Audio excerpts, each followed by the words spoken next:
ആദരണീയരായ അധ്യാപകർ, വിദ്യാർത്ഥി സുഹൃത്തുക്കൾ, വിശിഷ്ട അതിഥികൾ, മറ്റ് പ്രിയമുള്ളവർ, ഏവർക്കും സ്നേഹാഭിവാദ്യങ്ങൾ. മാനവ ചരിത്രത്തിൽ ഇന്നുവരെ നേരിട്ടിട്ടുള്ള എല്ലാ ദുരന്തങ്ങളെക്കാളും ഭയാനകവും പ്രകൃതിശേഷിയേറിയതും നാശകരവും പ്രത്യാഘാതം ദീർഘകാലത്തേക്ക് നിലനിൽക്കുന്നതുമായ ഒരു മഹാവിപത്താണ് ലഹരിയുടെ ഉപയോഗം.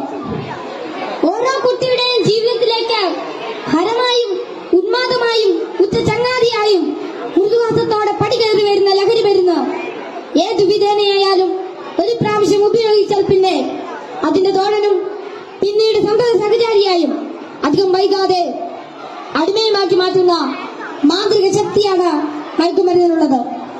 മയക്കുമരുന്നിന്റെ ഈ മാന്ത്രിക ശക്തിയെക്കുറിച്ച് പറയുമ്പോൾ കടൽക്കിടവിന്റെ കഥയാണ് എനിക്ക് ഓർമ്മ വരുന്നത്. കൂട്ടുകാരെ, നിങ്ങൾ കടൽക്കിടവിന്റെ കഥ കേട്ടിട്ടില്ലേ? വെയിലാറുന്ന സായാഹ്നങ്ങളിൽ കടൽ തീരത്തിന്റെ മണൽത്തട്ടിൽ നടക്കാനാവാതെ അവശനായി കിടക്കുന്ന വൃദ്ധനെ കാണാം. കരുത്തരായ യുവാക്കൾ ഒറ്റയ്ക്ക് ആരെങ്കിലും അടുത്തെത്തിയാൽ തന്നെ അല്പദൂരത്തേക്ക് മാറ്റിക്കിടത്താൻ ചെറുപുഞ്ചിരിയോടെ വിനയാന്യതയെ അപേക്ഷിക്കും. മനസ്സലിഞ്ഞ് സഹായിക്കാൻ തയ്യാറായാൽ എടുത്തു മാറ്റാൻ കിഴവൻ അനുവദിക്കുകയില്ല. തോളിൽ കയറ്റാൻ നിർബന്ധിക്കും. തോളിൽ കയറിയാൽ കിഴവന്റെ തനി സ്വഭാവം പുറത്തു വരും. തന്നെ വഹിച്ചവൻ കുഴഞ്ഞു വീണ് മരിക്കുന്നതുവരെ തോളിൽ തന്നെ ഇരിക്കും. നന്നേ ഭാരമുള്ള കിഴവനെ ചുമന്ന യുവാവ് മരിച്ചു എന്ന് ബോധ്യമായാൽ ഇറങ്ങി അല്പമകലെ മാറിക്കിടക്കും, അടുത്ത ഇരയെയും കാത്ത്. ഇതുപോലെയാണ് ലഹരിയുടെ ഉപയോഗവും. ഒരു പ്രാവശ്യം രുചിച്ചു നോക്കിയാൽ പിന്നെ രക്ഷപ്പെടൽ അസാധ്യം എന്നല്ല, എന്നാലും വലിയ പ്രയാസം തന്നെ. മയക്കുമരുന്ന് ഉപയോഗിച്ചിറങ്ങാൻ പ്രേരകമാകുന്ന ഘടകങ്ങൾ പലർക്കും പലതാണെങ്കിലും പരിണിതഫലം എല്ലാവരിലും ഏതാണ്ട് ഒന്ന് തന്നെയാണെന്ന് പറയാം. ഉപയോഗിച്ച് തുടങ്ങുമ്പോഴുള്ള രസവും കൗതുകവുമെല്ലാം മാനസിക സംഘർഷങ്ങൾക്കും ശാരീരിക പ്രശ്നങ്ങൾക്കും വഴിമാറും. പിന്നീട് ഇതില്ലാതെ ജീവിക്കാൻ കഴിയില്ലെന്ന സ്ഥിതി വരുന്നു. ലഹരിക്കാംശമായ പണം കണ്ടെത്തുന്നത് പ്രയാസമായി തീരും. അപ്പോൾ അതിനായി കുറുക്കുവഴികൾ തേടുന്നു.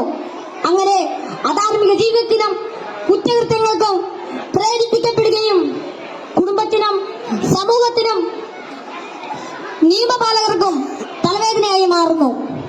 ഇതിന്റെ എല്ലാം ബാക്കി പത്രം എന്ന് പറയുന്നത് നിരാശ, ഏകാന്തത, മാനസിക പിരിമുറുക്കം, ശാരീരിക പ്രശ്നങ്ങൾ, മാനസിക വിഭ്രാന്തി എന്നിവയാണ്. ഈ പ്രശ്നങ്ങൾ ഇവരെ നിഷ്ക്രിയരും നിർജീവനുമാക്കി തീർക്കുന്നു.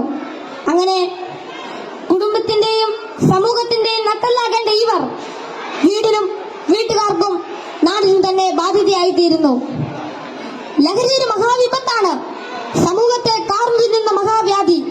ഇത് ബാധിക്കുന്നതാകട്ടെ നാടിന്റെ സമ്പത്തും രാഷ്ട്രത്തിന്റെ അടിത്തറയും നട്ടലുമായ കൗമാരത്തെയും യൗവനത്തെയും. കുപ്പിയിൽ നിന്ന് തുറന്നുവിട്ട ഭൂതം പോലെ നമ്മെ ഒന്നോടെ വിഴുങ്ങുവാൻ വായ് പിളർന്നലറിയാർത്തടുക്കുന്ന ഈ ദുർഭൂതത്തെ നമുക്ക് ഒറ്റക്കെട്ടായി നേരിടാം.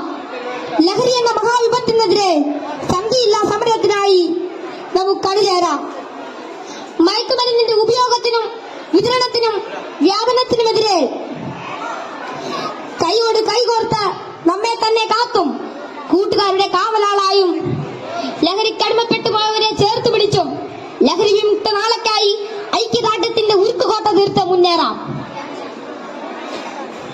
ഉറച്ച തീരുമാനവും വ്യക്തമായ കർമ്മപദ്ധതികളും കൃത്യമായ ബോധവൽക്കരണവും കൊണ്ട് നമ്മുടെ കൂട്ടുകാർക്ക് ചുറ്റും നമുക്കൊരു രക്ഷാവലയം തീർത്ത് മനവും കനവും ഒന്നായി ചേർത്ത് ഉറക്കെ പാടാം. ശിരസ്സുയർത്തി പറയുക ലഹരിക്കടിപ്പെടില്ലൊരു നാളും നാം. ശിരസ്സുയർത്തി പറയുക ലഹരിക്കടിപ്പെടില്ലൊരു നാളും നാം. വരം കണക്കെ കിട്ടിയ ജീവിതം എറിഞ്ഞുടയ്ക്കുകയില്ല നാം.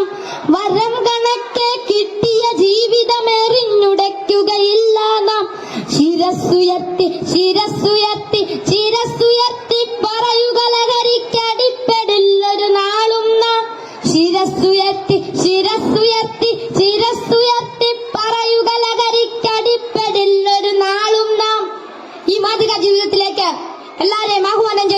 നിർത്തുന്നു. നന്ദി, നമസ്കാരം. Thank you all.